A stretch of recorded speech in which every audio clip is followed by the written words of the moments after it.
diet and lack of physical activity and eating and exercising our behaviors. The ability of well-being program to reduce healthcare costs depends upon how effective the program really is. Having an occasional lunch and learn about nutrition or just doing a biometric screening will not be enough to move the healthcare cost needle. And there are a lot of reasons why employees have low productivity. They may not know how to use equipment. They may be distracted by other employees. They may not know what they are doing.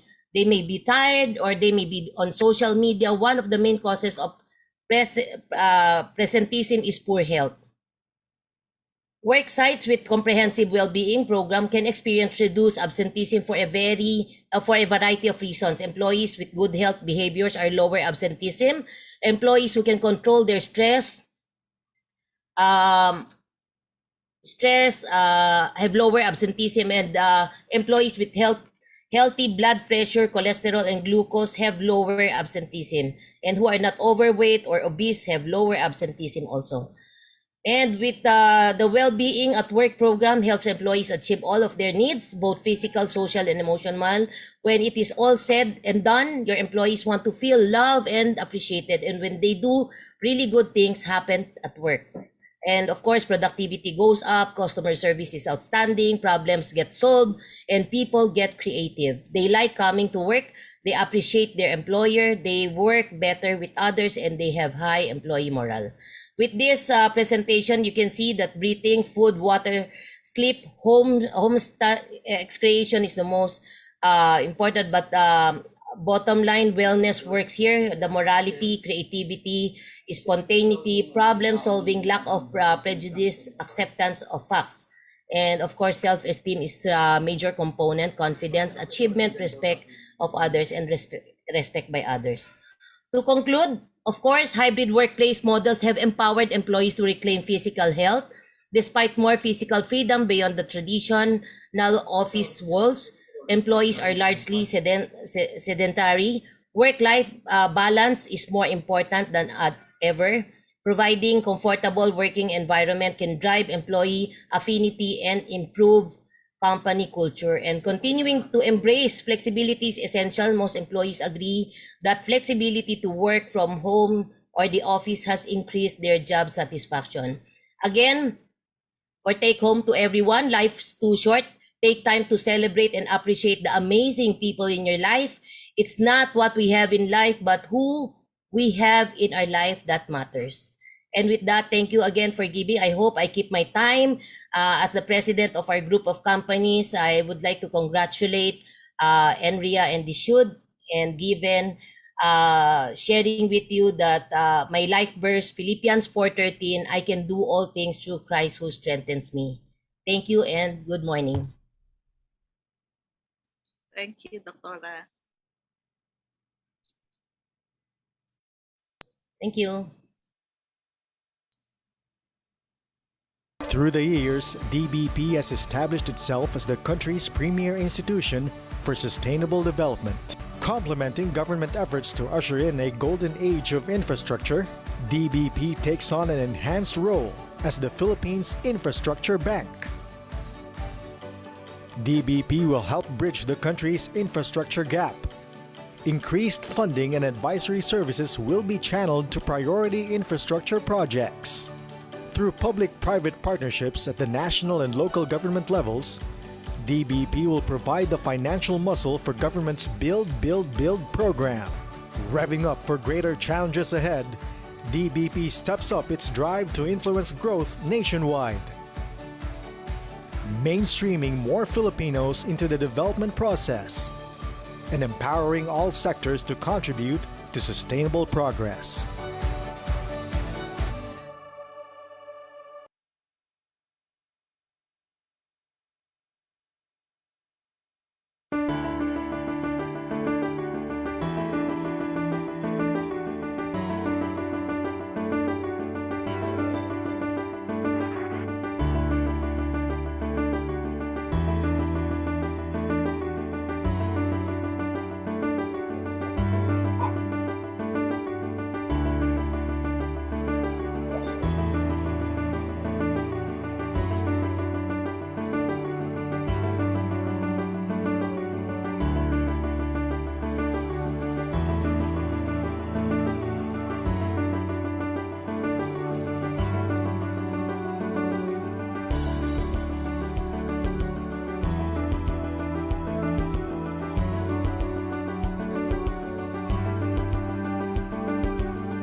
Our next resource speaker has a half century of experiences both in the field of architecture and urban planning.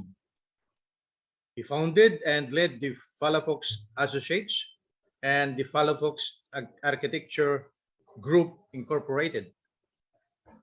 He was educated at the University of Santo Tomas, the University of the Philippines, and at the Harvard University.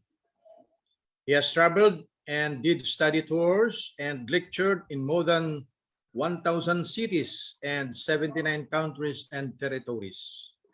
He was awarded as one of the 3 top outstanding Filipinos by the GCI Senate in 2017.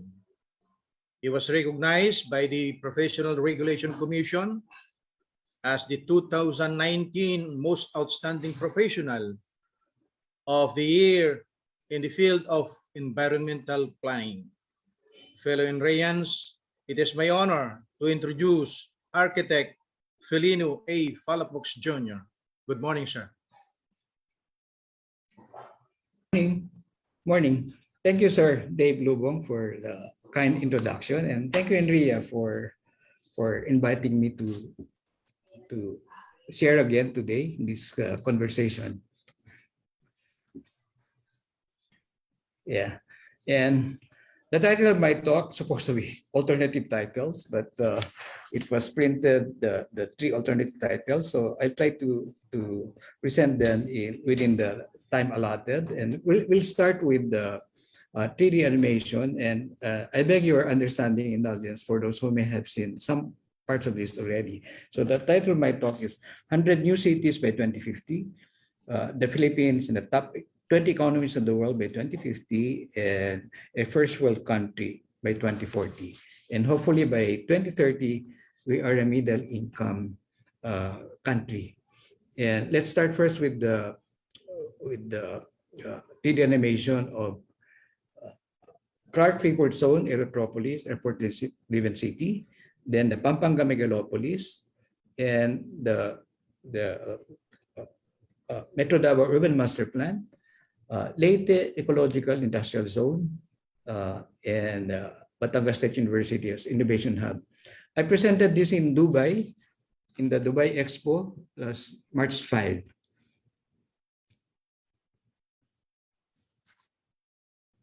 So Clark Freeport Zone is about 4,000 hectares. Just to appreciate the size, the land area, Makati is less than 3,000 hectares. It's a transit-driven aerotropolis, airport-driven city. A Freeport Zone, a smart city. It will be very well connected with intermodal transport from Metro Manila and the rest of the Luzon, and also within, there will be accessibility, connectivity, and mobility.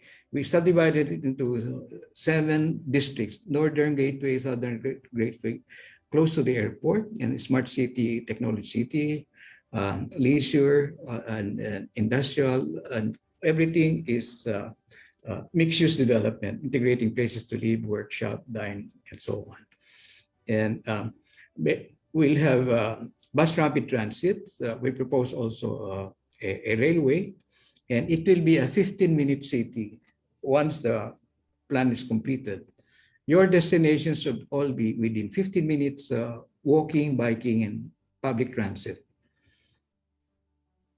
And 2,000 hectares of it is it's the airport aviation complex. So Northern Gateway District, north of the airport, will be airport-driven land uses and building types, and with connected with transit. Of course, there were several consultants involved here, but our participation was a urban master plan and business plan for the 4,000 hectares, and currently we're doing the detailed planning with some architectural concepts around the airport.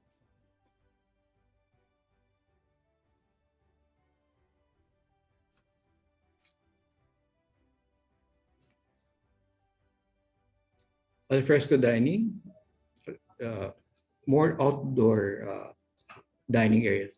And in some of my lectures, I've been in the Philippine Retailers, Philippine Franchising Association. There's a new design criteria now for restaurants, like maybe 50% outdoor, 20% indoor, 30% kitchen. This is the industrial district close to the airport as well. And there's a river cutting across Clark, Dolores Riverfront Development. So make the most of the amenity value of the waterfront, as they do elsewhere in the world. And this is the Technological Business Park, the Smart City Business Park concepts. Many open spaces along the cities, lots of trees all over the park.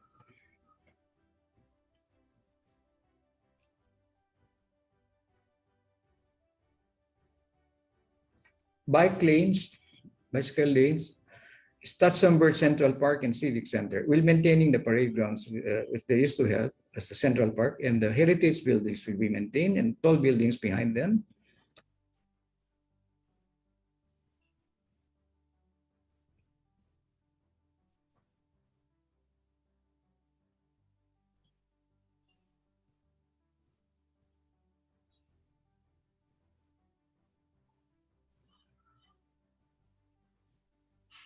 Lifestyle district, more than the high end, but everything is mixed use development. Very wide walkways.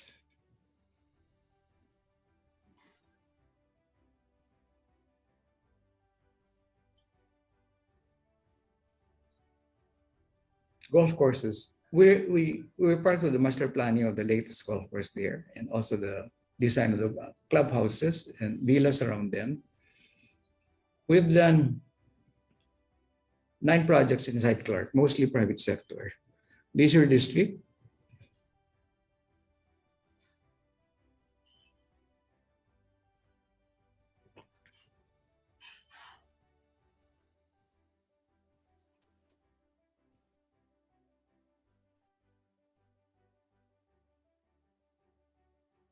So that's the 4,000 hectare Aerotropolis Smart City Freeport Zone of Clark.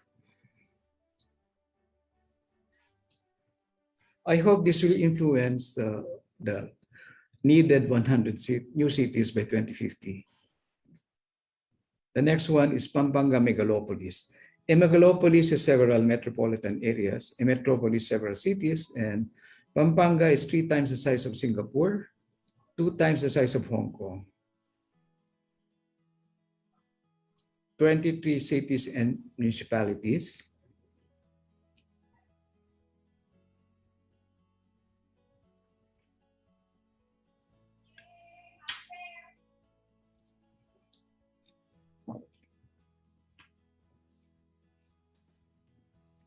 So, agropolis, food production, agro, the farm in the city, ecolopolis, ecopolis, environment in the city, aquapolis, the water in the city, Candaba Swamps area, aerotropolis, Clark and surrounding, emerging metropolis, airport-driven city, metropolis. So address the transportation network, road transportation network, intermodal again, introduce a circumferential road inside Pampanga, because right now some of the perimeter towns, you have to get out of Pampanga to go back to Pampanga, and then the one going downwards to the left is Lubao, and hopefully open up the southern gateway of Subic. And the yellow triangle, they now call this golden triangle. Many of the investments in Pampanga are happening now. And transport nodes. These are themed development. Everything is mixed use, multi-use, place to live, workshop and dine, learn and worship with healthcare and recreation and so on, with some 24-hour cycle activity centers. The road transport corridors, I hope they will be having articulated buses, so you have more passengers per lane per hour, and green buildings like this intermodal transit terminal with solar roof, rainwater harvesting, and hopefully we can also influence the architectural typology of public markets. So this is the intermodal transit terminal, buses and higher capacity vehicles. Rainwater harvesting on the rooftop with solar roof. So renewable energy, addressing climate change.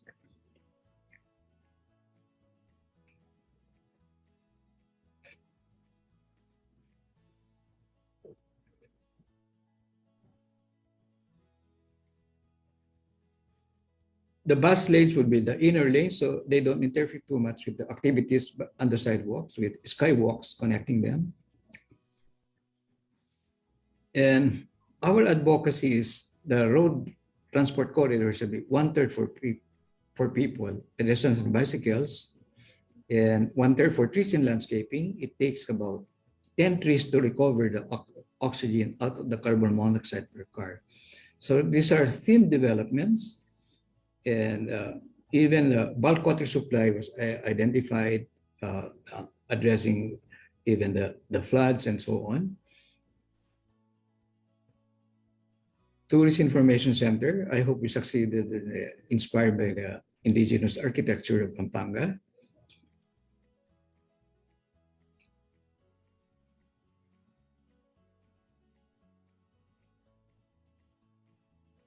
Pampanga River, it could be dredged, made navigable again, just like during the Spanish colonial times, and promenades, river walks, and buildings oriented towards the river.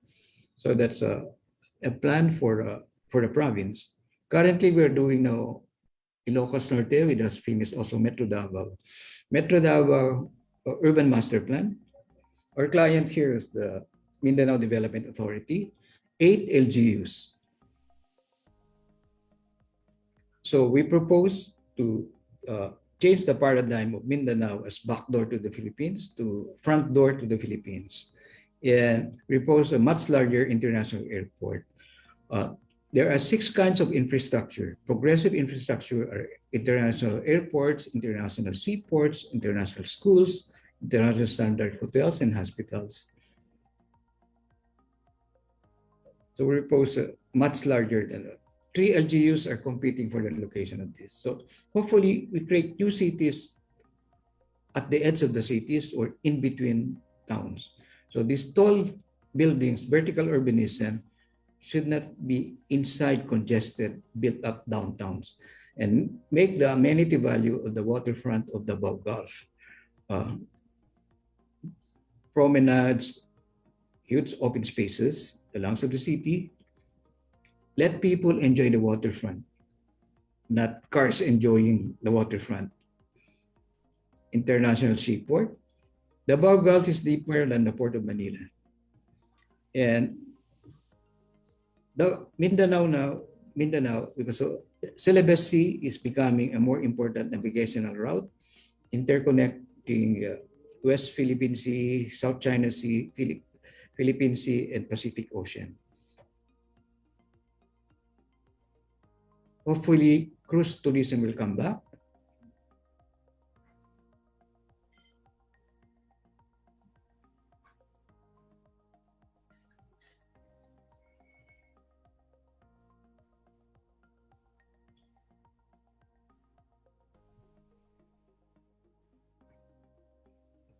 Lots of landscaping, the eagle, the icon of the Davao.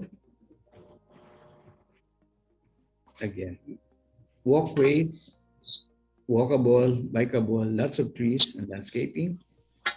Outdoor kiosks, when there are more eyes in the public realm, less criminality. Palo kita, palo. Palo, huwag ka maglalaro niyan. Ha, gutom na? Even the paving patterns influenced by indigenous arts and architecture. We propose to elevate the night market so they don't have to close down the road every night and make it all-day market. So connectivity, mobility, landscaping, lots of trees, urban renewal for Davao, Chinatown.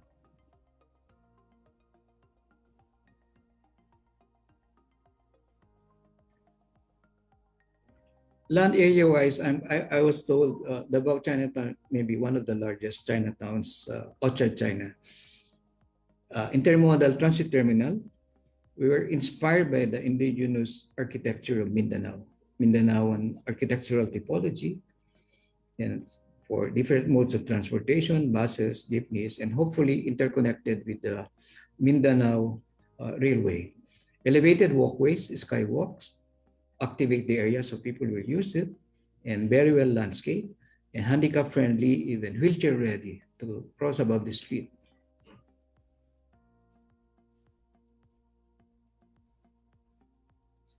We proposed to architectural design for the bridge between Samal Island and mainland Davao. Again, the inspiration is like the wings of an eagle about to fly, and the indigenous arts of Mindanao with viewing decks and bike lanes, pedestrian lanes.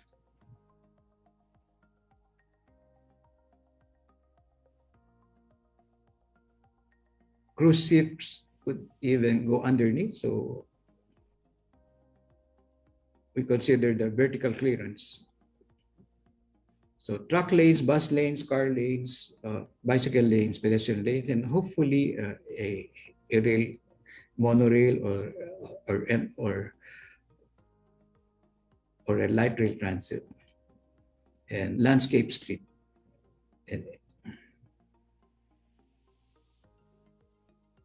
most of our architects and urban planners are not involved in design of our bridges. Elsewhere in the world, architects and urban designers, urban planners involved in the design of bridges. So we practice also architecture of transportation. So that's Davao. It's for a metropolitan area. Metro Davao is 10 times Metro Manila, 9 times Singapore, and 6 times Hong Kong. This one, fortunately, just like the other projects, we also won the competition to have this 800-hectare Leyte Ecological Industrial Zone. The paying client here is the Board of Investments and DTI, and they requested me to present this in Dubai for foreign direct investments.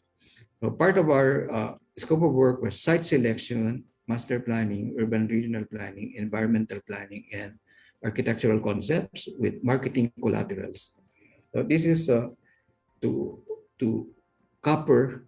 Instead of exporting raw material copper, we will be exporting finished material copper. And copper and bamboo are the best building materials to address this pandemic, this virus. So the copper industry as the anchor locator. This is north of Ormoc. And we even had to justify why Leyte. We have 81 provinces, so why Leyte?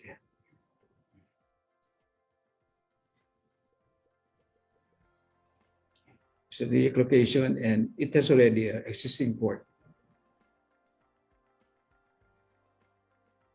And nearby is also a geothermal energy source nearby. And connectivity to the rest of Leyte, the rest of Visayas, the rest of the Philippines, the rest of the world. Leyte Ecological Industrial Zone. I hope this design also and plan will influence more environment-friendly industrial zones, industrial parks, industrial estates.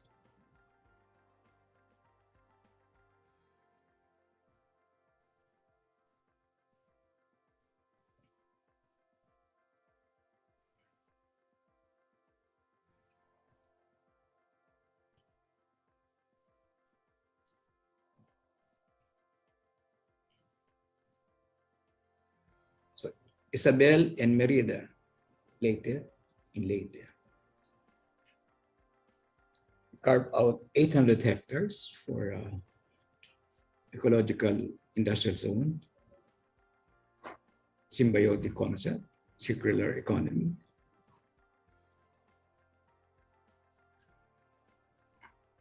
Upstream, midstream, and downstream connectivity, symbiosis concept. Identify also the byproducts.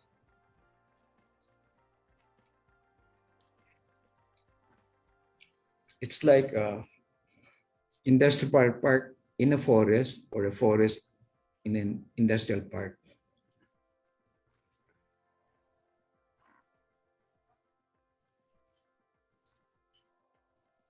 This is the core, the center.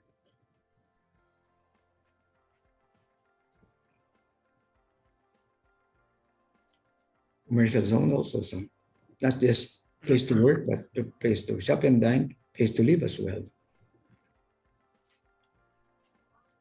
Green roofs, solar roofs, parks and playgrounds. So waterfront, well landscaped roundabout. This was presented in Dubai. The Philippines want partners. The Philippines needs foreign direct investments. This is now being presented in roadshows all over the world by the Board of Investments and Department of Trade and Industry.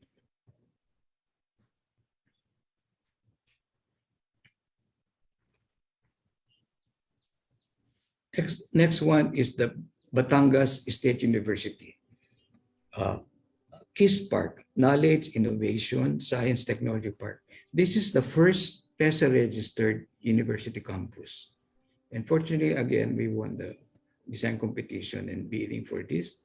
We did the architecture, engineering, master planning, site engineering, urban design, landscape, and environmental graphics and wayfinding. So this will be an innovation hub. And I hope it will be a model again for innovation hub, PESA-registered KISS parks, knowledge, innovation, science, technology parks in our state universities. We have 112 state universities.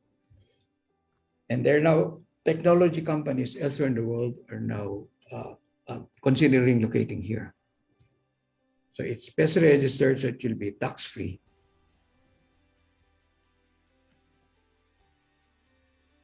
We designed 6 buildings here, I would say 7, because even the water tower is architecturally designed.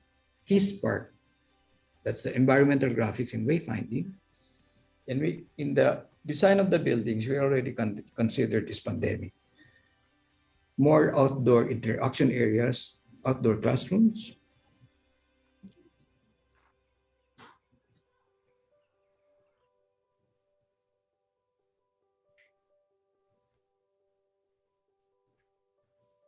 Air conditioning is just an option.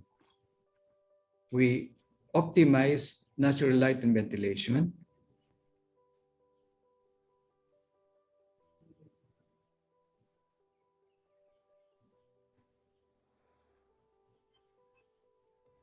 Convention center building, and they also have a hotel. So even the interior design, we did it. All the engineering services, architectural, and planning, urban design, and landscape. The hotel, lots of balconies. Again, air conditioning is just an option.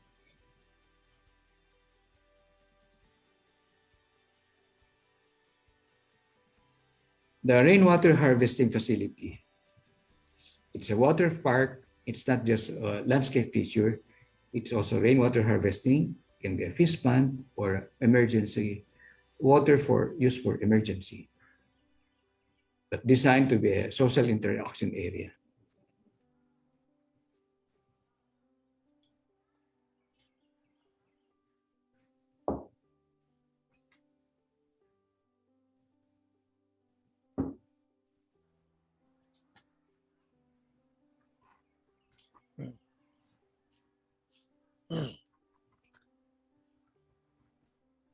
This is only 3 hectares carved out of the university campus.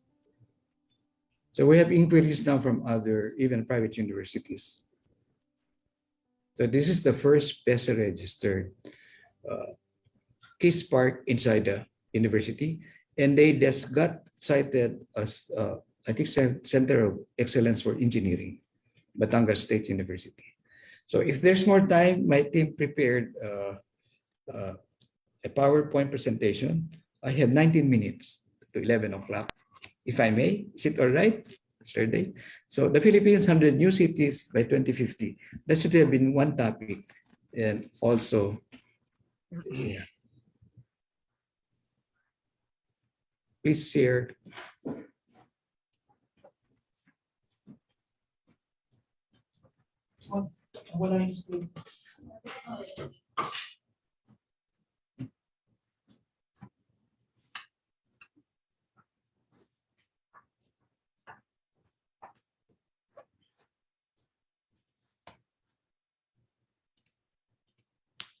Yeah. If you rotate the map of the world, the Philippines is right in the center. This one I presented 2006, the 60th anniversary of the United Nations in New York. And I said we can interconnect the whole world with tunnels, bridges, and railways. And the first reaction was, what's this crazy Filipino talking about? The next day, somebody computed it. It's less expensive than the Gulf War. And then that's 2006. 2013, China announced the Belt Road interconnecting continents except the Americas. And this has been my dream for the Philippines. Interconnect the whole Philippines with roads, bridges, tunnels, and navigation.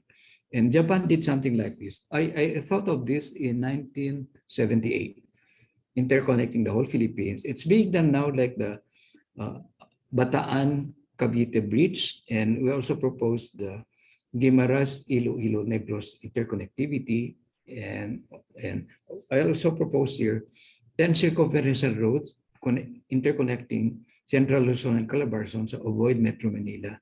The American Corps of Engineers proposed 6 circumferential roads.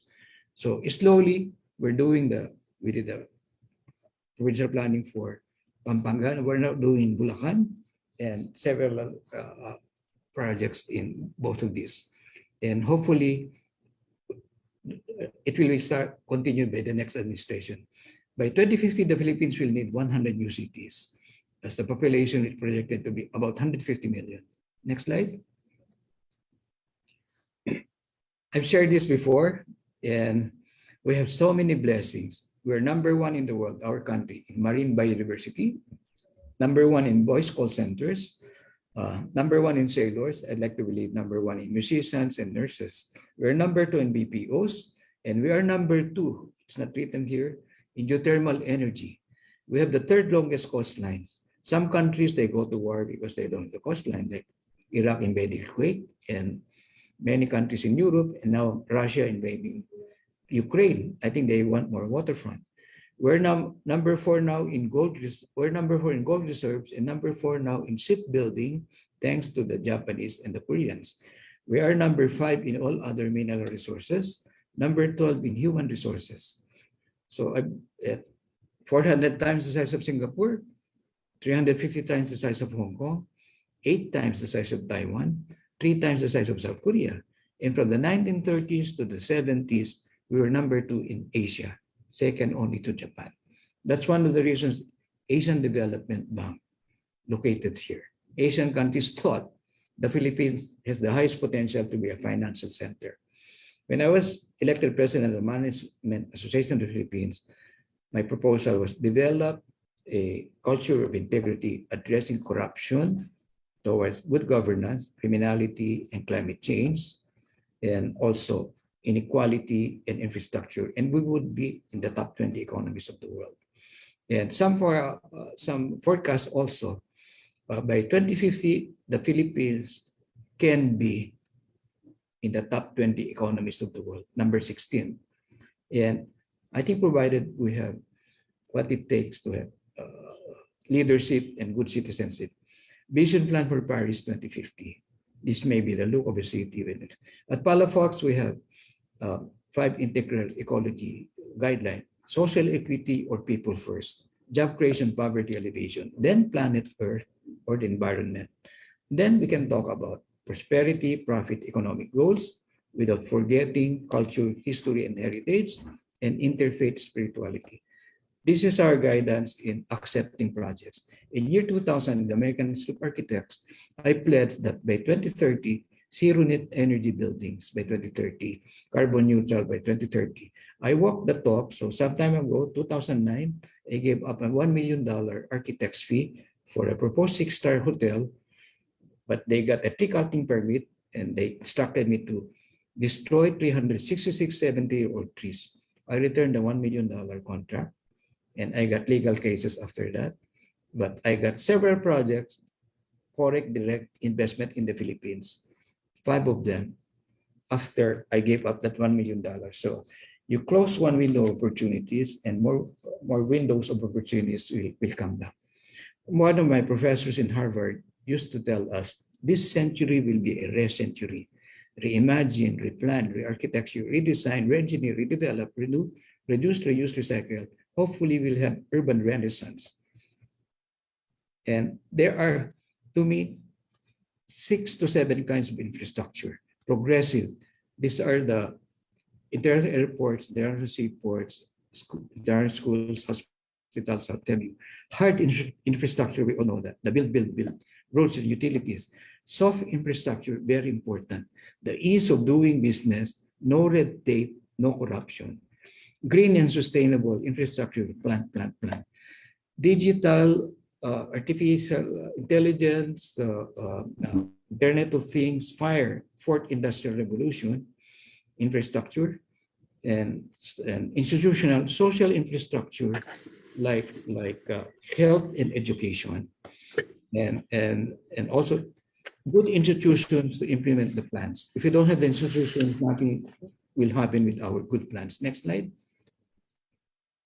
So green urbanism, walkable, bikeable, it's reducing carbon footprint and integrating places to live, workshop and dine, learn and worship, etc. The 15-minute city, 5-minute neighborhood. Urban sprawl, this is wrong, which is the case in Metro Manila. We have urban sprawl even around central business districts towards compact development, segregated to more integrated, congested to connected. This is the future of urban development, urban housing. The first 2 floors, shop and dine. The next 2 floors, 3rd and 4th, place to work. Upper floors, place to live. This is European cities like Barcelona, Madrid, Rome, London, Paris, and so on. It's really vertical mixed-use development. Vertical urbanism, people who live in compact cities also tend to live about 3 years longer than people who live in less compact cities. A new report on metro density says straight. And when I was in Harvard, we compared metropolitan Boston, Cambridge, and Los Angeles. There are more heart attacks in Los Angeles because they hardly walk. And Hong Kong is 71% open spaces. Green transportation, San Francisco, next slide. Again, the 1/3, 1/3, 1/3. Those with less in wheels should have more in roads. Next slide. There are 20 kinds of urban transport, and walking and biking and public transit are the first 3 modes. The automobile is the last priority. It's not environment friendly. Green architecture, making our buildings healthy and also the occupants. Green building, this is a design first prize award we won for DBP building. It's with solar panels, solar roof, cross ventilation, sky garden. Green buildings, we've been designing green buildings in even elsewhere in the world, and inspired by the wind towers of the Middle East before they discovered oil. Collect the winds from above, ventilate the rooms below. And green energy, sources of energy that are considered to be environment friendly and non-polluting, such as geothermal, wind, solar, and hydro. We got, I'm the architect of record for the latest building of the Asian Development Bank, and we got platinum, gold, silver certification from the US Green Building Council, of which I'm also a very active member. Next slide. These are King Abdullah Financial District in Riyadh. We designed 6 buildings there with green architecture, solar roof, even with windmills, and interconnecting the buildings with skywalks, green walls, sky gardens. When we're not too busy, I think some of you have seen this, we take pictures of the uglification of our cities, and we send, we design architectural perspectives, and I call them postcards on the future. But some of them also are actual projects now. Like Pasig River, we uglified it. And this is the future of Pasig River, connecting our, and then this is Estero in Manila, present. This can be the future postcard. San Juan River, postcard from the future. Again, San Juan River, postcard from the future. We just create Estero de Paco, Manila. Green architecture for the urban poor with a walkway along the creek. We're currently doing both Ilocos Norte and Davao right now. So look at in several places like Boracay, Corregidor. So that's we can improve the boat landing. This is inner road in Boracay. Finally, they are following the plans we did for Boracay in 1991, 2006, and 2017. And get the boardwalk elevated, because when you put concrete on the fine sand, it will become mud.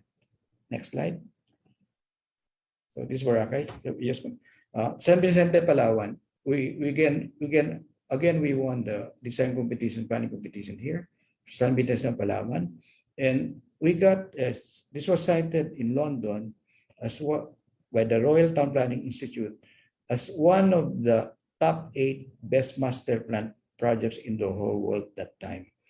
And part of this plan, we set back the buildings by 50 meters from the shoreline, from the waterfront, from the water, and 4-meter vertical easement to address the storm surge 4 meters. This is now the future. This is our design for a 5,000-acre master plan community in Monterey, California. I think this is the future of shopping. We also did the master plan for the Iloilo Business Park. This proposal, and it's happening now for Bataan Cavite Bridge and Tunnel. They're now doing the bridge finally, and the tunnel not yet being considered, but I proposed this a long time ago. Dubai is close to my heart. I was invited the name Health Plan Dubai in 1976. And this is Dubai Creek then, silted. And this is Dubai Creek today. It was dredged to make it navigable and orient the buildings towards the creek. Dubai then, 1977. Dubai today. All this water are man-made water. So they create more waterfronts. Dubai only had 70 kilometers of natural waterfront. So waterfront is primary estate. This is 6 Shayab Road then, and this is 6 Shayab Road today. The Dubai waterfront then, this was then, this is today, waterfront. Yeah, this is the airport then, April 77 when I went there. This is the airport today. You may want to keep quiet while I'm presenting. Al Maktoum International Airport is really the largest airport in the world, 220 million visitors. This is near where the Dubai Expo took place. Jebel Ali, it was the largest man-made harbor in the world. This was the tallest building being constructed then. This is the same location now. The wind towers made of mud then. The World Trade Center, the tallest building then, the tallest building in the world, Burj Khalifa, 828 meters high. To gain more waterfront, they made man-made islands. The first 7-star hotel in the world, Burj Al Arab. Maybe we just stop this presentation. This is another conversation. Yeah. I think we just discontinue now, and it's 11 o'clock. It's 5 minutes to 11, so we can have conversation. Thank you.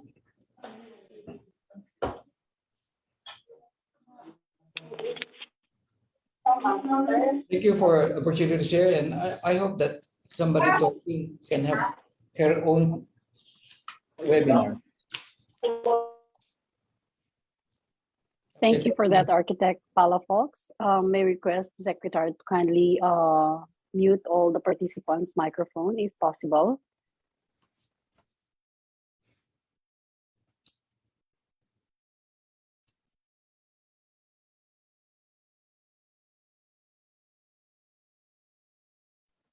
So may we have now back Sir Dave Lubong for the next speaker, please.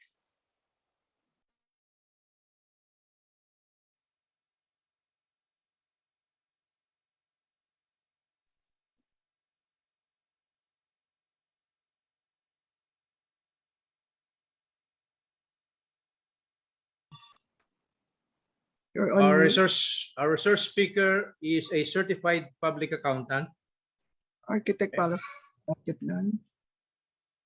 a master's degree holder in business administration, graduated from De La Salle University, Manila. He is a licensed real estate appraiser, a licensed real estate consultant. His expertise is focused on real estate project accounting, real estate taxation, real estate marketing, legal documentation, and government regulations. He is also involved in real estate consultancy and project feasibility studies. He is an accredited real estate lecturer by the Professional Regulation Commission. He is an incumbent board of advisors of the National Real Estate Association. Fellow Enrayans, it is my honor to introduce Mr. Banson Ko Choa. Good morning, sir. Good morning, boss. So, parang hindi pa yata tapos si Architect Palafox eh. I don't know, kasi somebody put it in the chat, no? But anyway, good morning to everybody. I just wanted to make sure that everybody understood that what was missing in the introduction was I was the first board member ng PRPRES, which I think is the most important dun sa ating credentials. So anyway, to make it short, para hindi naman para magkaroon naman kayo ng time, kasi my style is always I would prefer people to have more questions rather than presentation. That's why if you notice, I sent my presentation very early so that if anybody wanted to get my presentation, they can get a copy from the secretariat. I feel that what is important in a convention is normally about the update on what is happening in the industry. It is not really about a presentation of what we already know. Sa totoo lang, itong prop on the taxation that was given to me, there's practically not much change since 2018 up to now, because the 2018 is the date that the Great Bill was done and the train law. But I think what I added in one of the presentation today is the IFRIC 15. I think a lot of you are not familiar with IFRIC 15, which will have a big effect on the income recognition on construction project. So anyway, para hindi tayo masyadong mahaba, I'll just, I cut pala my presentation from an original of about 100 pages. It's now down to about mga 60 plus na lang. Pasensya na kayo, Ma'am Grace, no, kung masyadong mahaba yung aking presentation. But I will make it short so that you will have time for people to ask more questions. Now, if anybody would like to ask questions that I cannot answer now, maybe they can just send it to the secretariat, and then the secretariat can forward it to me in my email, and I will try to answer all of them. Okay, so I'll start now. No? So the basic, there will be two parts of my presentation. One is about taxation, and the second part will be about IFRIC 15.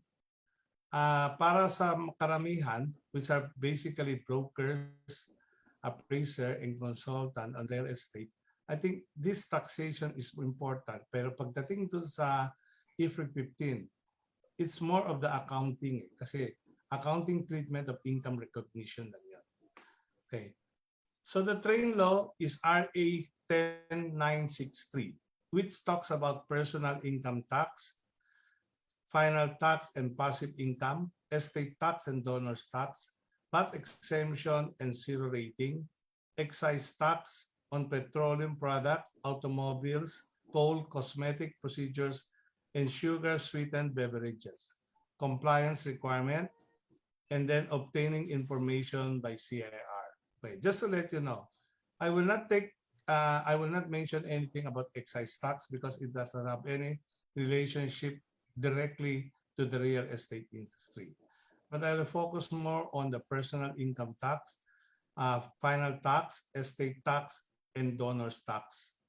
Kasi this is what normally our client will ask us.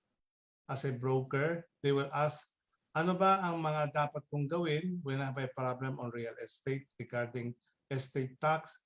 And meron akong share screen Leia.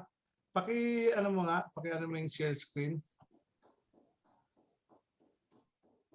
Go ahead, sir. Focus ka na po. Thank you. Okay. So, i-share screen mo para may...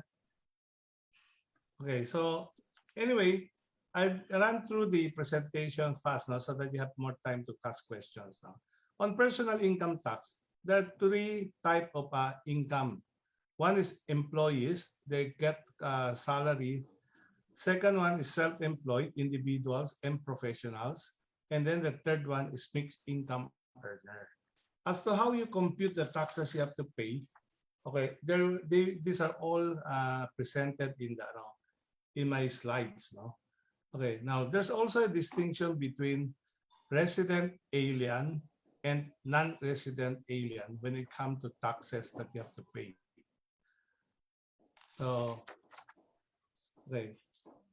The computation is not hard because you can combine the two types of salary and compensation from professional and from business. Alaya, hindi mo makita yung yung presentation ko. Ayan, sige.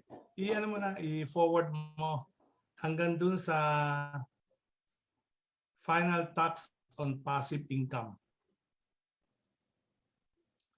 So ang request ko lang, kung po pwede, if some of you wanted to get the actual copy, they can be sent to you so that you'll have a better appreciation. Okay. So why do I have to present the passive income? Because passive income is not an income that is regular in basis. Example, when you win a lottery, you used to be before exempted hanggang 100,000. But under the train law, up to 25,000, you have to pay 20% final withholding tax. And 10,000 and below, it's still exempted. Okay, next slide. Okay. Final tax on individual and domestic corporations interest on FCDU deposit. It is now 15% compared to 7% before. On individual and domestic corporation capital gains from sale of shares of stocks not traded in the stock exchange. There are two types. One is traded and one is not traded. Normally, we have the non-traded. Yan yung mga stocks lang ng regular companies. So it is now 15%. Previously, it is 5 or 10%. Those things you have to consider when you come and compute the income capacity of the buyer. Next. Okay. Ito, importante ito. Estate and donors tax. Why?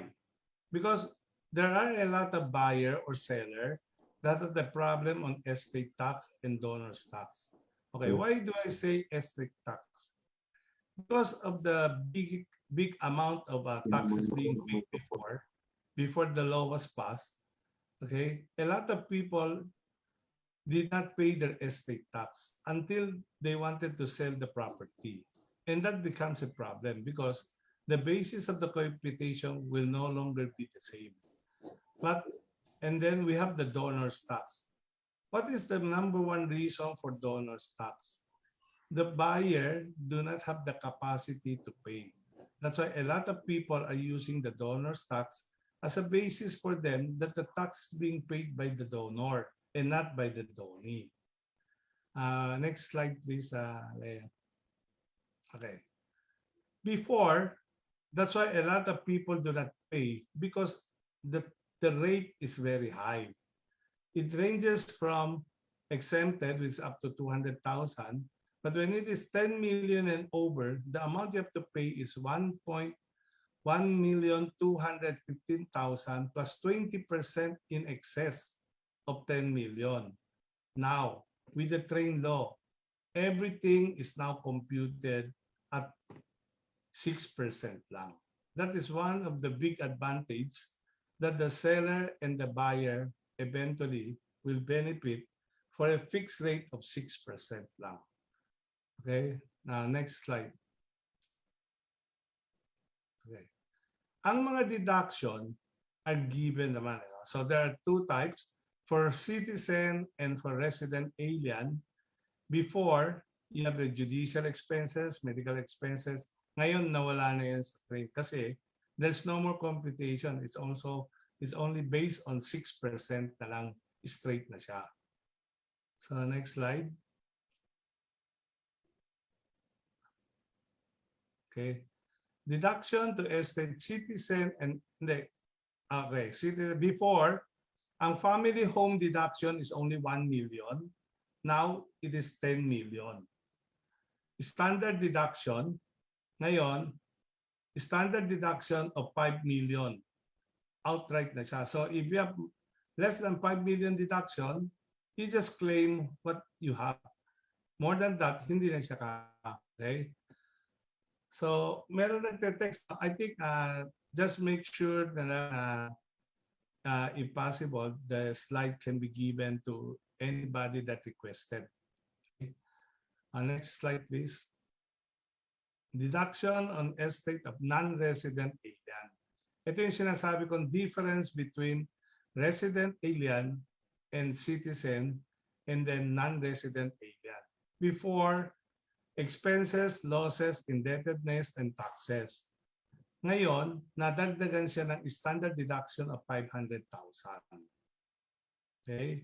So that's an additional advantage. But you have to remember, the value of the property now is more. So kung nyari, 20 years ago, namatay na yung isang kamag-anak nyo. You did not pay the estate tax. You're not better off because you have to pay based on the current zonal value. Which, if 20 years na, ang laki na ng difference ng zonal value before and now. Okay, next. Okay, ito yung mga sample computation na pwede niyong gamitin. This is a table that you can just plug in the figures. Okay, ito yung mga pagbabago from 1 million naging 10 million. And then ito naman, 5 million or 500,000, yan yung standard deduction. So this will give you a clearer idea of how to compute it based on the law right now. So the estate tax, if you notice, from 5 to 20%, it is now 6% na lang. Okay, next. Okay, compliance. So ito lang ang mga nabago. Halos walang nabago naman sa compliance between before and now. Next. Okay, compliance requirements. So basically, it's the same except for dati hanggang 2 million lang. Ngayon, 5 million. And deadline before is only 6 months from the death. Now, it is 1 year from the death ng tao. Next. Okay. Compliance requirement on installment payment, no option. Ngayon, pwede siya up to a maximum of 2 years. Now, bank withdrawal requires commission certificate. Wala na lahat yan as long as you pay the 6%. Ito ang pinakamalaking problema ng mga namatay na kamag-anak ng namatay. They cannot withdraw the money until it is put in the estate. So with this new law, pay the bank 6% of the total amount in the bank and it can be legally withdrawn already. At takes a shorter time for them to get cash now. Okay? So next. Oh, dumadami yata yung humihingi ng slide. Siguro, I do not know. Okay? Donor's tax naman. So the same problem. Okay? Ang donor's tax used to have a table depending on the amount that you are going to donate. Now, there are two basic difference between the two. Okay? Pag tinignan mo, meron siyang tinatawag na donation to relatives and donation to strangers. The donation to relative, the chart does not apply anymore because it is now a flat rate of 6% in excess of 250,000. Now, the 250,000 applies to per family. So kung mag-asawa sila, they are only entitled to give a donation of 250,000. Hindi 250,000 bawat isa. Hindi. It is only one. 250,000. And this donation can be done kahit every year. Okay, so yun ang mga details na kailangan nyo maintindihan kasi nga, a lot of buyer, dahil they don't have capacity for the buyer sa income capacity nila, they would have to opt for this one. Okay? Now, sa donors ng stranger, it is 30%, which is quite high. That's why kung maaari, most of them, the donation, they wanted to be done through the relatives. Okay, so next slide, please. Transfer of less than adequate and full consideration. Okay. This is just to let you know that if you transfer the property into a value that is not fair market value, the BIR can come back and ask you for more payment, and they will deem it to be as don and pay the donor's tax. Example, ang actual market value ng isang property is 5 million. Pero dineclare mo, it's only 3 million. Pag nahuli ka ng BIR o nalaman nila, and they have a basis to determine what is the actual value, they will come back and ask you to pay 2 million based on the donor's tax. And that will be 6% on top of the 2 million that you did not declare as the donation given. So, ngayon, it is better to pay the right one kaysa kayo mahuli kasi nga, then they will even charge you penalty already for non-paying the right taxes. Okay? Excluded dito, sale or transfer made in an ordinary course of business. Benefit transaction, yan yung actual sale and free from any donative intent. Yung ibig sabihin nito, binenta mo sa kahit na sa kamag-anak mo, it is not in the form of donation. So yun ang mga excluded dito sa donation na pwede ka lang mahuli at magbayad ng additional taxes. Okay, next. Okay. Value-added taxes, no? I will not did very long on this one kasi nga, this most likely pertains not only to the real estate broker o kaya appraiser. Mostly, this involves dun sa mga ano natin, dun sa mga kumpanya. Alam naman natin, ang BAT threshold up to now is 3.19 sale and 1.19 for lot only. So any sale that is less than that is not BATable. Now, yung mga zero-rated, BAT-exempt sales, okay, yung BAT threshold na yan is related to the BAT-exempt. If you notice, no? So yung zero-rated sa input tax basically does not apply to us. It applies to the company that have the input and the output BAT. Okay, next slide. Okay, ito yung sinasabi ko. The BAT threshold is 3 million and then 1.19 for lot only. This is for, and this is per unit. Now, just to remind everybody, the law on selling of units that are beside each other is within the same year is considered a sale of the total unit, and that will be BATable if it is more than 3 million. Okay? I don't know if a lot of you remember that one. During the time of Commissioner Kim Henares, they were very strict on this one because yung mga combinable unit, ang ginagawa nila, sinihiwalay nila, ginagawa nila ng 2 unit. para hindi magbayad ng VAT. So if it ends up to be more than 3.19 million, then you have to pay VAT on that. Next slide. Okay. So ito yung mga table ng zero VAT. Pero sabi ko sa inyo, I'll not deal into that because this is for raw material, for export-oriented, which basically does not really affect the real estate industry. Next slide. Okay, so yun din, pareho din yan. Next slide. Okay, zero rated, pareho din yan. Summary lang yan. You know? Okay, okay, next. Okay, now, ito yung actual ngayon. Okay, which is basically the same. Ang local, ang socialized housing na lot only is 1.9192. Residential housing lot that is 3.1992 pa rin. So it's the same before and now. Next. Okay, ito ang malaking effect when you are selling condominium and association dues dun sa mga homeowners association. Before, they were being charged at 12% VAT. At ang least before is residential unit of up to 12,800 per month. It is not, it is exempted from VAT.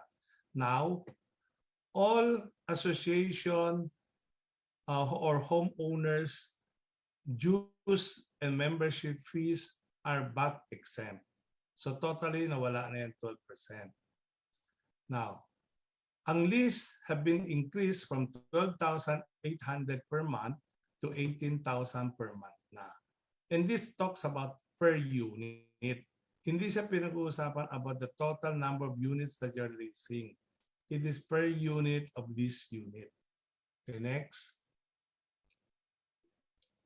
Next na, no? Okay. VAT exempt sale of medicine, exempted yan, no?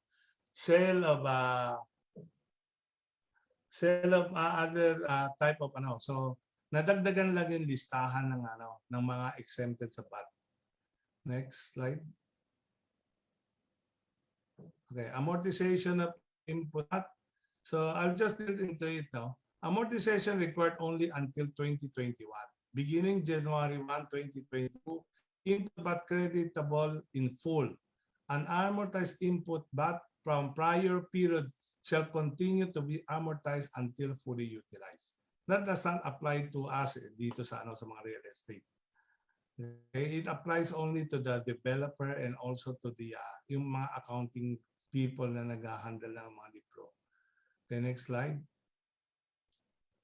Okay, creditable dati 1.5 million ang ang input VAT is 180,000. Pero ang input VAT na pwede mong magamit credit is only 3,000. Now, effective 2021, it is now 180,000. Okay? So, next slide, please. Tipa na zero rated. Ito yung schedule.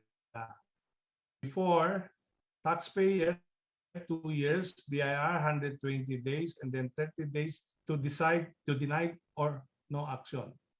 Okay, now it is 2 years pa rin, and then BIR 90 days to decide, and then 30 days from denial para sa sa appeal yan.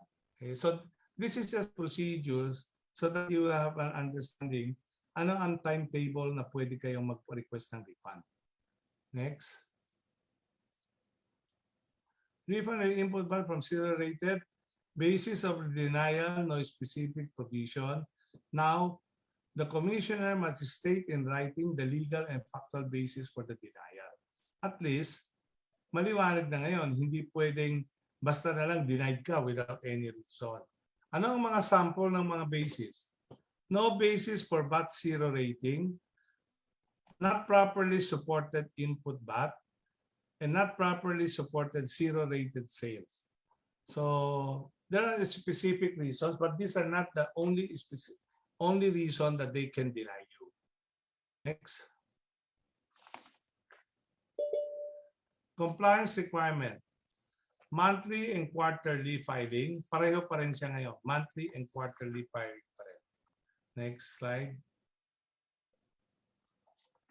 Percentage tax. I will not deal basically a lot on the percentage tax, no? Except for the stock transfer tax lang. Paki-move mo sa stock transaction tax. Okay. Stock transaction tax on listed shares. Listed yan ha.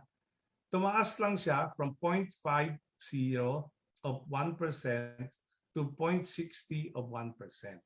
Yun lang ang pinagbago doon sa. Okay. So, next slide. Percentage tax compliant. Okay. Dati, monthly filing. Ngayon, quarterly filing na lang siya. And dati, iba ang date. Ngayon, it's 25th day of the following the close of the taxable quarter. So, ibig sabihin kung ang taxable quarter mo is March, your last day to file is April 25. Okay, next. A documentary stamp, ito yung medyo malaki ang effect sa atin. Okay, just to let you know. Stamp on original issue of shares of stocks. Dati 1 peso for every 200 par value of shares. Now it is 2 pesos na. So naging doble. Okay. SEC 175 stamp on sale, agreement to sale, document, memorandum of sales, delivery of transfer, due bills, certificate obligation or shares of certificate of stocks. Dati 0.75 lang. Ngayon 150 na siya. So times 2. Without par value, 25% of doc stamps on original issues. It now became 50% of DST on original issue. So basically increased by 100%. Stamped or certificate of profit of interest in property or accumulation. Dati 50 centavo per 200. Now it is 1 peso per 200. So mabilis lang tandaan yan. Whatever is before, just times 2, it is now. Next. Mga administrative and compliance requirement. Halos pareho lang naman siya. And then next, you have to use relevant and appropriate bookkeeping record. I think that's still standard.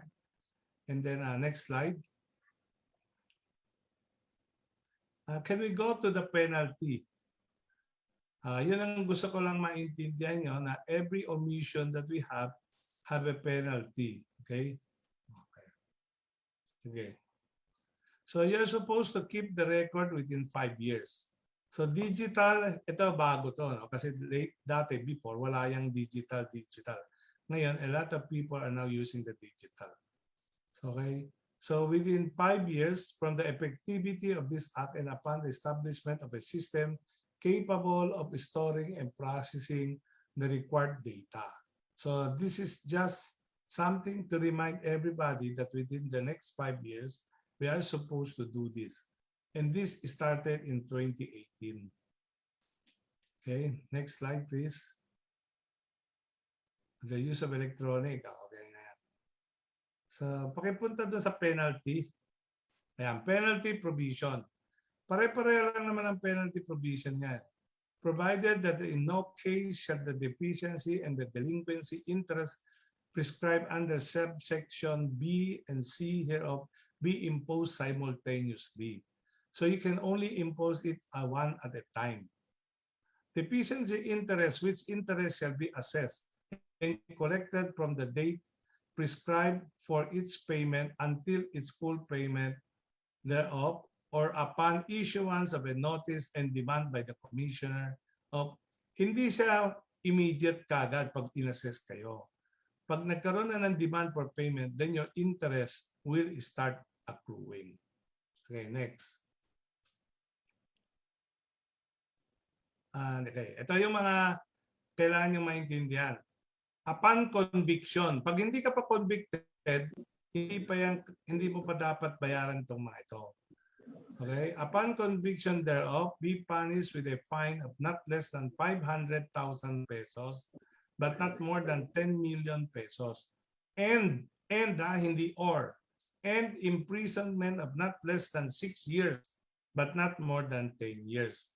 Ito yan, pertains to any person who willfully attempt in any manner to evade or defeat and tax imposed under this code. Next. Konti lang slide ko kasi I have to go to the April 15 na eh. Okay, pare-pareho lang yan. So, just go over it na, ha? Okay.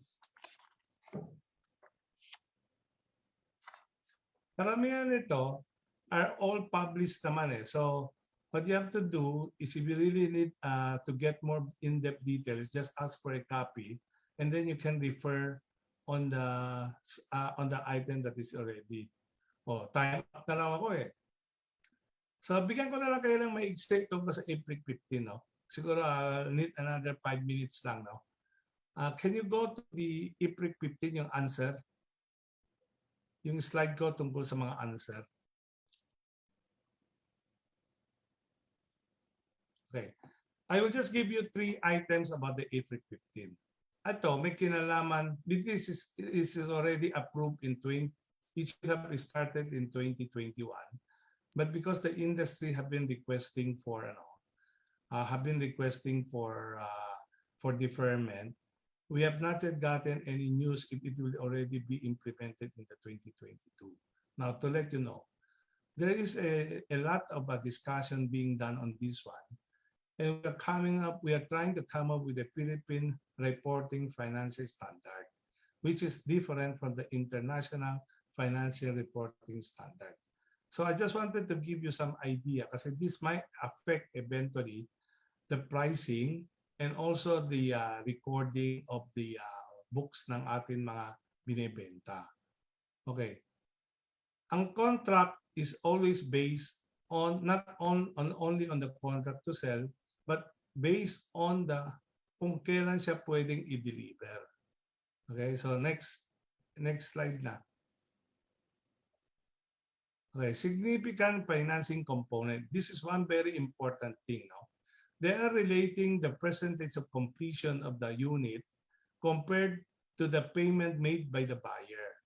If you paid more than the percentage of completion, the developer, they wanted them to consider it as interest income.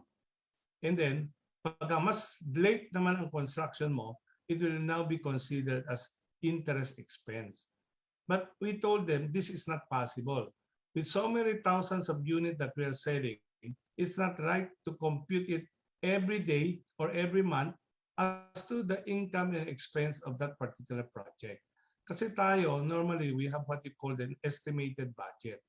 Any difference is automatically considered in our financial statement. Okay, next. Okay, inclusion of land and uninstalled material. The PIC do not agree to include them as part of our costing sa percentage of completion.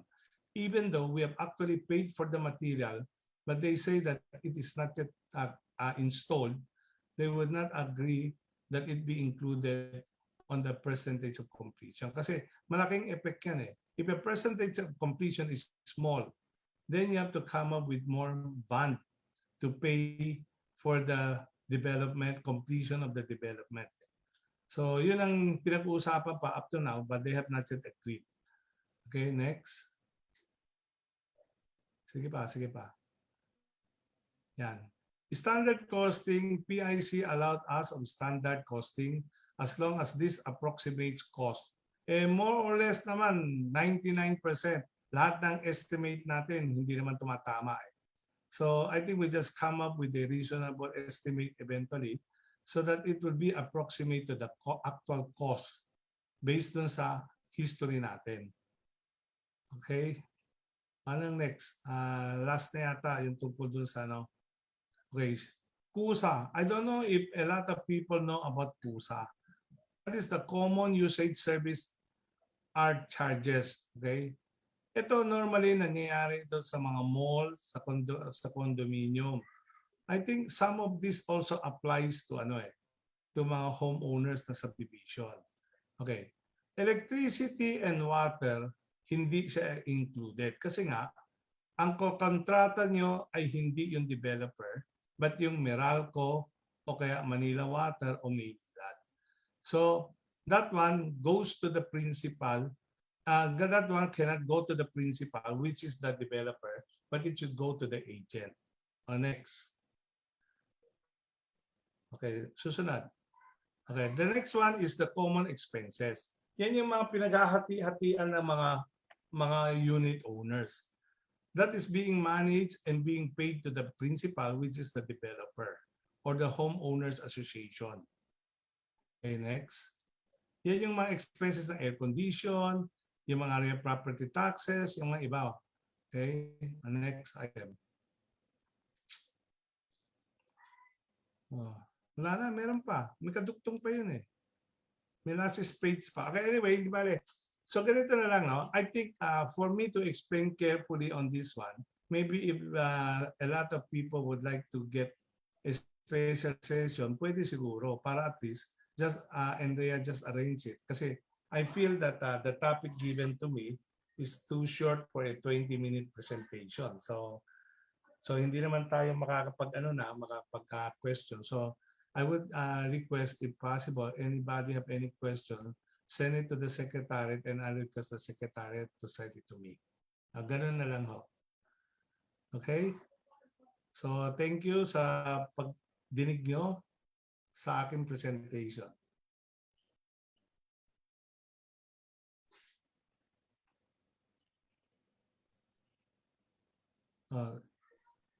Sana yung moderator? Thank you so much, Sir Bansan Choa. May we remind once again everyone to kindly mute your microphones so that we can have a smooth flow of the presentation of our expert speakers.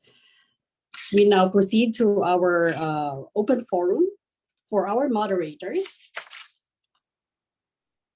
We shall be having, hello, may I have attorney, my partner. Okay. For our moderators, we have our very own Sir Jovi Tupas and Architect Grace S. Layub. Hello, good morning. Good morning and good morning to everyone. Good morning, ma'am. Good morning, Architect Grace. Morning, Jovi, Director Jovi.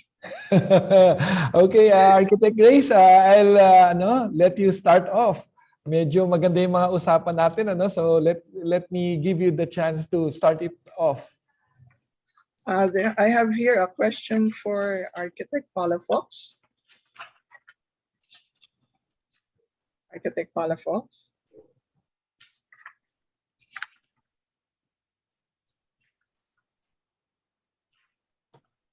Yeah. Thank you. Hi, everyone. I'm back. Yeah.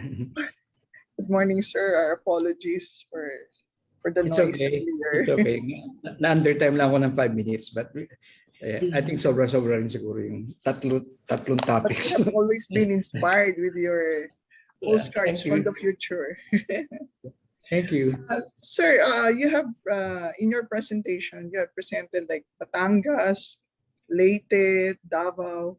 In your professional opinion, which would you make the main entry point for the Philippines? Several points. Like we're also doing Ilocos Norte now, tourism master plan and development plan. Current project also is vegan. So Region 1 could be the gateway to the wealthier Northeast Asia. China, Japan, Hong Kong, Macau, Taiwan, Korea.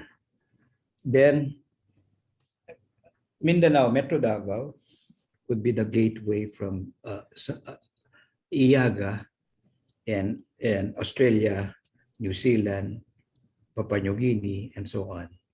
And even we have current work right now in Tawi-Tawi And they told me the meaning of Tawi-Tawi is very far, very far.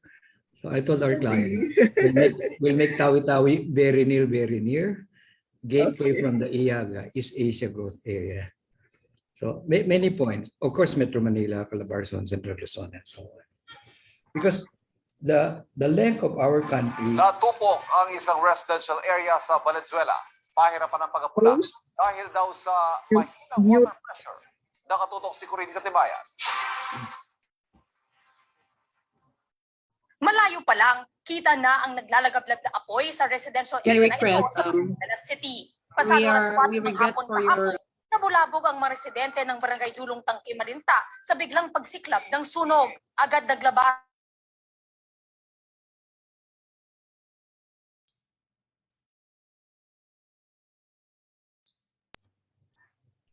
Architect Grace, you're on mute. Is everybody else on mute now?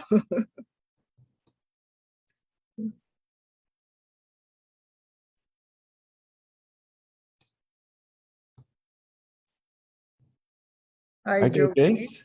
Yes. Let me, while we're waiting for Architect Palafox, let me send this question to Sir Mr. Bansan Choa. Mr. Bansan Choa, yan. Good morning, sir. Good morning. Yes, sir. Sir, in the news recently, there was mention of the... Birthday pala. Thank you very much, sir. Sir, okay, sir. Sir, in the news recently, there was yung about the PFRS-4. So among the GOCCs mentioned as having lost due to this are key shelter agencies such as the Pag-ibig Fund, the NHA, NHMFC, and SHFC.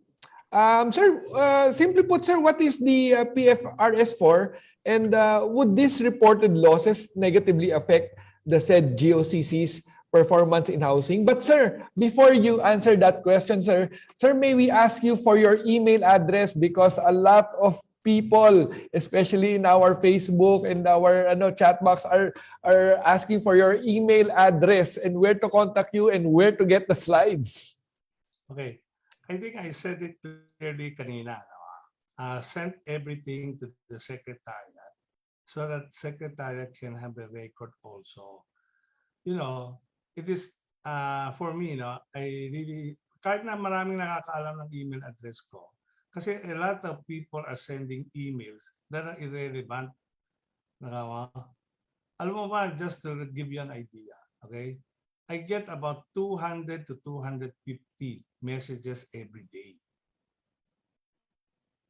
It comes in Facebook, in Instagram, sa Viber. Kaya minsan, nasayang ang pagod natin. Pero mali yung pinost niya.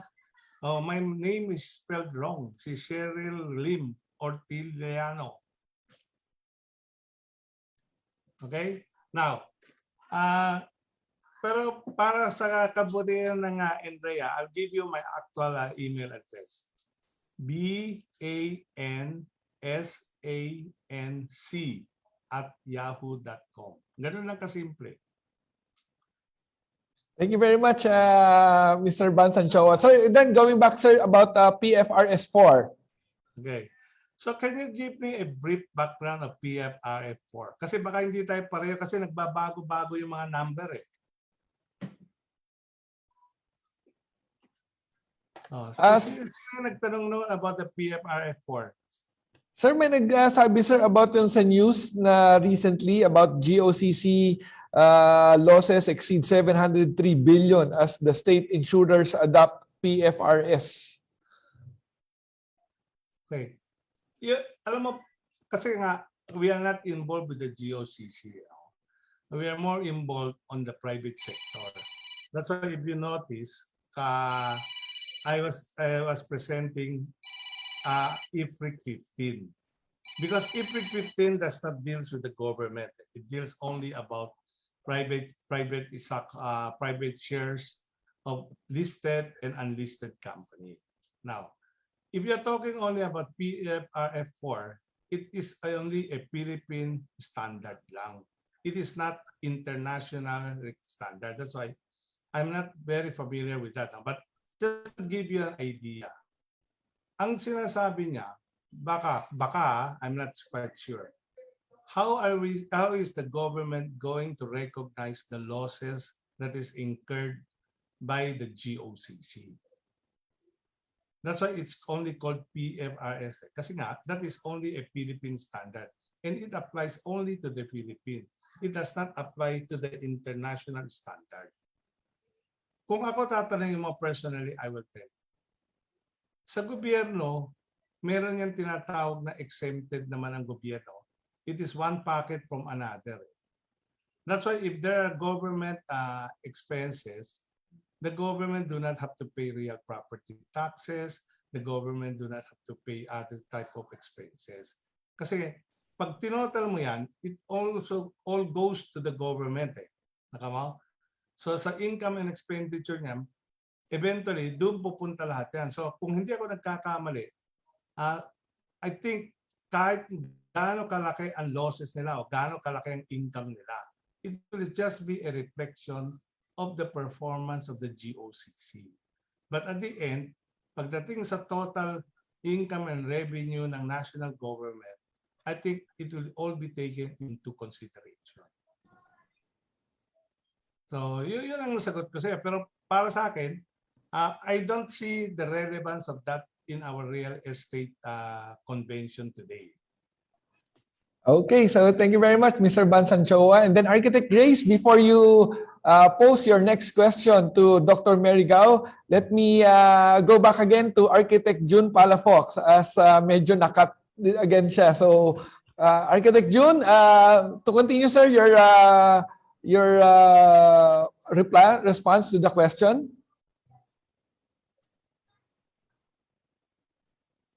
Nakamute si June. Sir, you're on mute.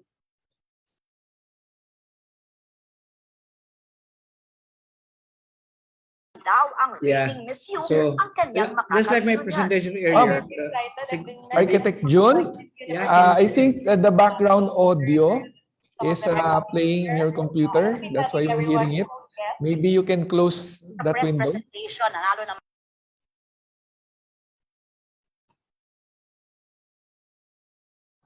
Architect Grace, maybe we can go first with Dr. Mary Gao as Architect June Palafox fixes his system. Okay. Dr. Mary Gao, good morning, ma'am. And thank you so much for the very informative presentation. Here's a question. Among the new setup, like work from home and work from office, which do you think presents the least of challenges for mental health? Okay, thank you, Architect Grace, for that question. Teka, bago ko rin sagutin, batiin ko lang si partner. Tawag ko sa kanya, partner Juby Tupas. Happy birthday. And to my fellow and to my fellow speakers, Sir Bansan and Architect June. All right. For that question, I think the challenges to employees' health and well-being posted this current hybrid work arrangement during and post-pandemic. Alam niyo, stress and burnout can take their toll on employees. We understand that hybrid working may be exhausting to some employees because it can lead to overworking or poor work-life balance. But not all hybrid work experiences of employees are equal. Some factors, mga problem to proximity, mga frustration, yung mga resentment does lead to talaga exhausted mga employee. But I think the hybrid working may damage also some employee relationship. It depends on open communication among their co-employee and boosting parang mga employees' moral. And for the current practice and setup, it means alam natin it will be more flexible working hours, more on e-marketing due to a lot of mga challenges din natin sa mga technology. Kailangan ang ating mga we have to use to it. Hindi na to an option. It's not you like it or you don't like it, but it's a must. And it boils also to some mental health, the explosion of your remote working initiated nitong COVID. Malaki talagang effect sa mental health natin, Architect Grace. Thank you, ma'am. Thank you very much, Bachner. No? So yung dating optional, ngayon talagang mandatory na to learn all of these things. Regardless of age, no? So hindi na exempted yun, hindi ko alam yan kasi mga apo ko lang, mga anak ko lang. So ngayon, you can see a lot of 80, 90 years old on Zoom hosting. So I think it's a challenge for everyone and it's a must. Okay, I think Architect June is back again. Architect June, the floor is yours. Yeah, thank you to my fellow speakers. I'm learning also. Thanks so much. And how many international gateways do we have? So we are 400 times the size of Singapore.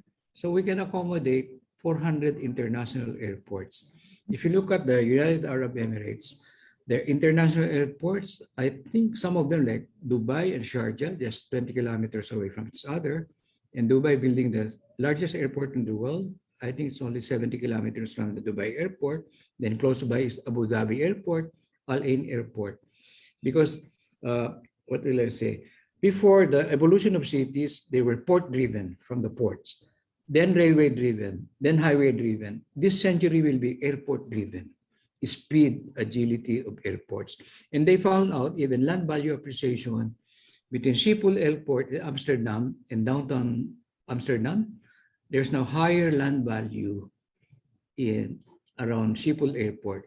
We're currently involved in two big airports right now. The one in Bulacan, private sector funded, and Clark.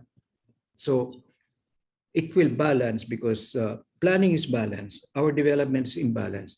The wealthier south, Calabarzon, the poorer north, and the forgotten east. At least there are more investments now in Central Luzon to balance it. And airport is the best gateway to connect with the rest of the world. Yeah, so we can justify if we get the standard of United Arab Emirates and in Singapore and Hong Kong versus our population also. And the length of the Philippines is about overlay it sa Europe from Denmark to northern Italy. How many airports are there between Denmark, Copenhagen Airport, and North Italian airports?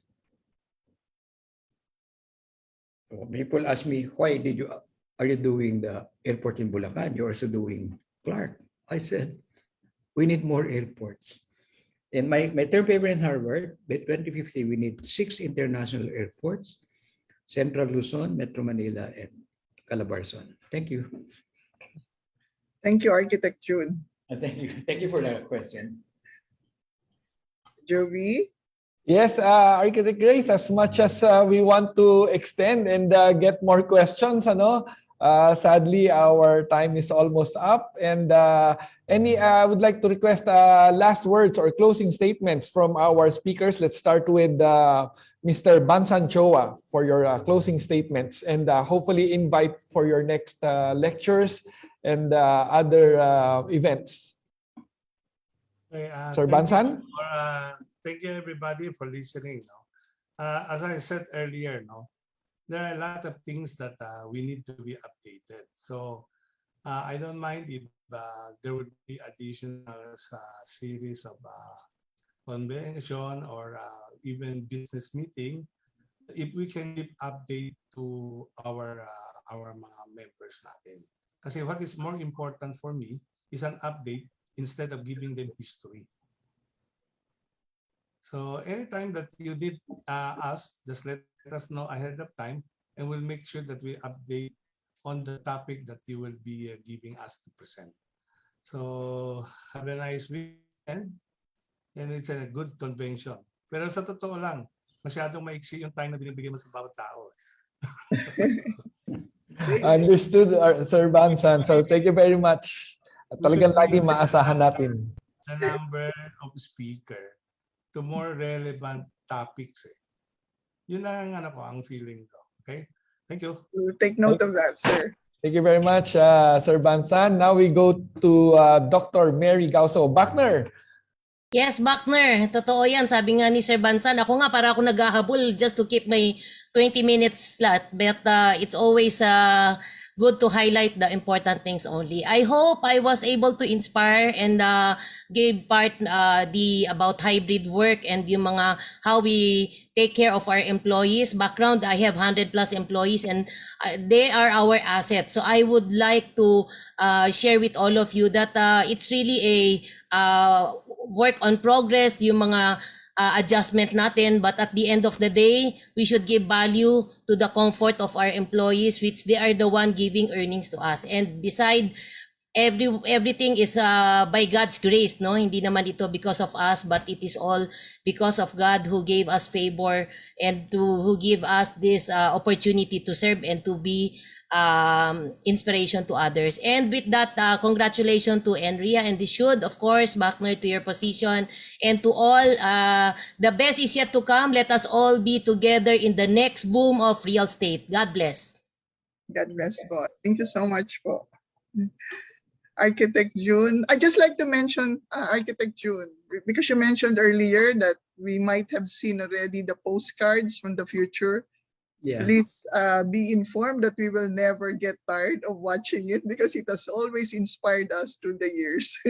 Yeah. Thank you, Architect Grace. We have more than that, but because of the interest of time, we cannot show all of them. In fact, we have all of that even in the 40 countries that we've done project, postcards of the future. And clients there keep coming back. Yeah. Thank you. Thank you for asking. And thank you for So appreciating. for your parting words, sir. Yeah. I think we have a bright future for our country, especially 12 of the 18 nominees. I know them personally, and they are not intellectually challenged and they're not integrity challenged. They are very professional.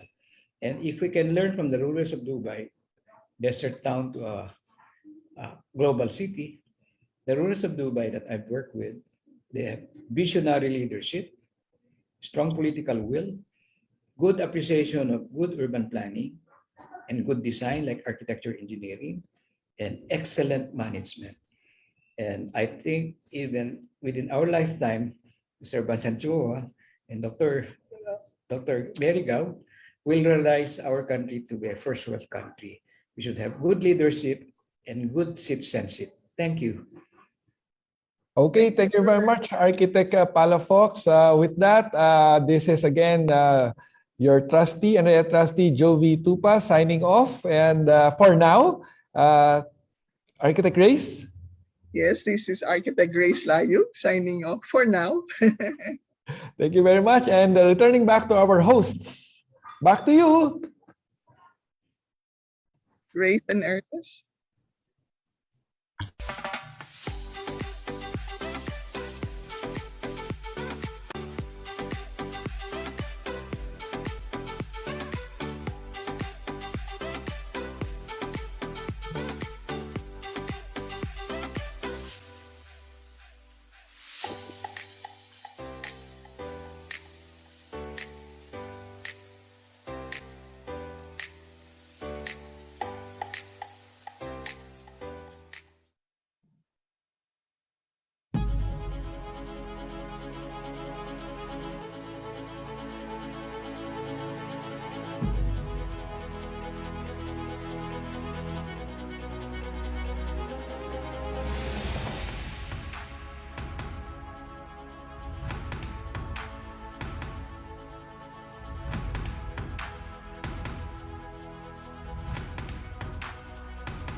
And now, to present the NREA certificates of appreciation to our guest speakers, may we call on our National President, Architect Ron Biando. Sir. Thank you, Attorney Ernest. So the certificate of appreciation, this certificate is proudly presented to Dr. Mary Gauso, President, the Real Estate Hub, in sincere appreciation of your invaluable service to the association, particularly a special guest and speaker during the NREA de Sud 26th National Convention, Real Estate Roaring into 2022 and Beyond, on June 16 to 17, 2022 via Zoom and NREA Philippines Facebook Live. Signed by our board chairman, Mr. Ricky M. Celis, yours truly, the National President, Architect Ronnie Biando, the Chair Emerita and Chair Lady Board of Advisors, Congresswoman Marisa Del Mar, and the Secretary General and overall Convention Chair Lady, Architect Maria Isolde Flores Prado. Dr. Mary Gao, please accept our certificate. Thank you very much. Nagbihis na ako. I have lunch meeting. Sorry. Thank you. Thank you. Next is another certificate of appreciation is proudly presented to Architect Felino A. Palafox Jr., Architect and Urban Planner, Principal Architect, Palafox Associates, in sincere appreciation of your invaluable service to the association, particularly a special guest and speaker during the NREA de Sud 26th National Convention, Real Estate Roaring into 2022 and Beyond, on June 16 to 17, 2022 via Zoom and NREA Philippines Facebook Live, signed by Mr. Ricky M. Celis, Board Chairman, yours truly, Architect Ronnie Biando, the National President, Congresswoman Marisa Del Mar, Chair Emerita and Chair Lady Board of Advisors, and Architect Maria Isolde Flores Prado, Secretary General. As I always say, we learn from the best, and I am fortunate to have been trained by Architect Palafox. Yeah. Thank you, President Ronnie, and thank you, Enria, and thank you, Architect Sols, Grace, Thank you so much, sir. And Chairman Ricky. Thank you, sirs and moms. Thank you, Enria.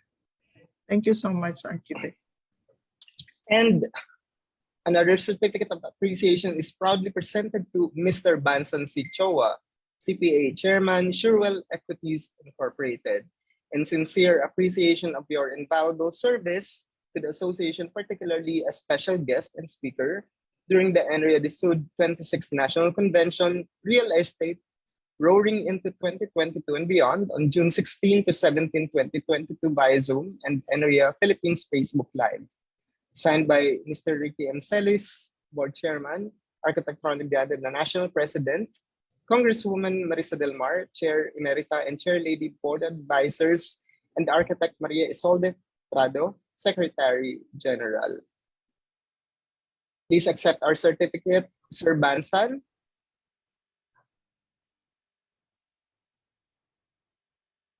Okay, thank you so much to our national president, Architect Ronnie Biando, for the presentation of certificates of our speakers. To present the certificates of appreciation to our moderators, may we have our NREA Secretary General, Architect Maria Isolde Flores Prado, to do the honor.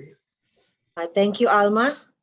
Certificate of appreciation. This certificate is proudly presented to Architect Grace S. Layug, past Chair Lady and President NREA Advisor, in sincere appreciation of your invaluable service to the association, particularly as moderator during the NREA de Sud 26th National Convention, Real Estate Roaring into 2022 and Beyond, on June 16 to 17, 2022, via Zoom and NREA Philippines Facebook Live. Signed by Board Chairman, Mr. Ricky Celis, National President Ronnie B. Biando, Congresswoman Marisa Del Mar, Chair Emerita and Chair Lady Board of Advisors, and yours truly, Architect Sol Prado, Sec General. Please accept Architect Grace. Thank you so much, Sol, and mabuhay ang Andrea. Thank you. This certificate of appreciation.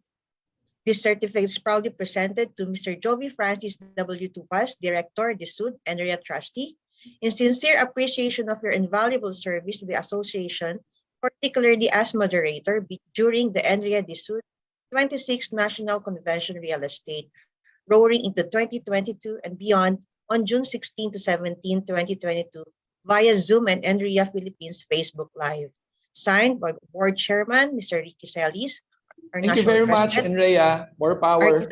Architect Ronnie Viando, Congresswoman Marisa Del Mar, Chair Emerita and Chair Lady, Board of Advisors, and yours truly, Architect Sol Prado, Sec General. Thank you, Mr. Jovi.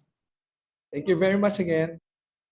Okay, thank you so much, everyone, to our presenters and to our speakers and moderators. For everyone, we are inviting for the face-to-face housing trade exhibits that will be held on July 1 to 3 to Glorieta and October 5 to 7 at Trinoma. We invite everybody to join us. Okay, attorney? Andrea would like to thank again our sponsors. First, Park Homes, Pag-ibig Fund, Ferrisobel Properties, and Bria Homes.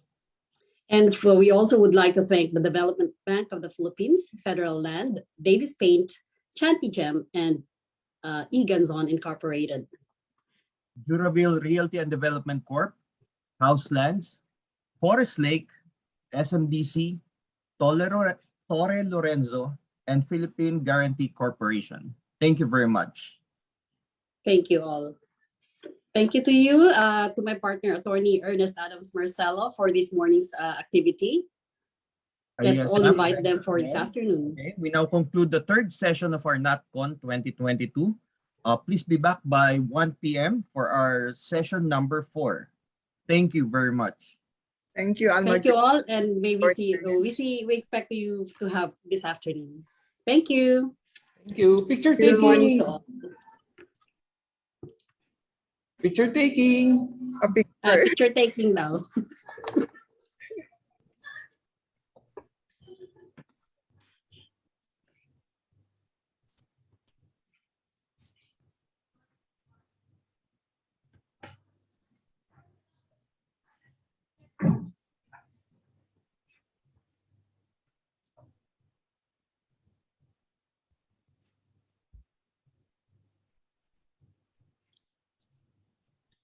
Okay, for those who are completing their CPD units, please do not forget to join us this afternoon to complete it. You will not be issued your certificates unless you have attended all the activities from day 1 to day 2.